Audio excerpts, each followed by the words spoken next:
दुपारच्या जेवणानंतर अनेक मुलांना थकवा जाणवतो.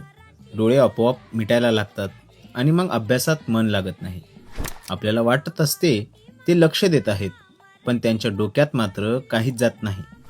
म्हणूनच आपण शाळेत सुरू केला आहे एक उपक्रम, दुपारची विश्रांती, अर्थातच वामकुक्षी.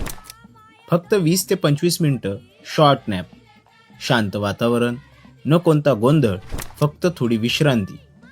नवीन नवीन काहींना झोप लागत नाही, पण नंतर मात्र सवय होते.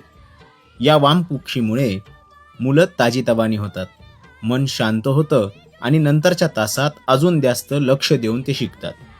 ही झोप नाही, ही आहे शरीर आणि मनाला दिलेली एक छोटीशी विश्रांती. यातून मेंदू ताजातवाना होतो, स्मरणशक्ती सुधारते, चिडचिड कमी होते आणि एक रिफ्रेशमेंट मिळते. मुलं परत एकदा त्यांचं 100% योगदान द्यायला तयार होतात.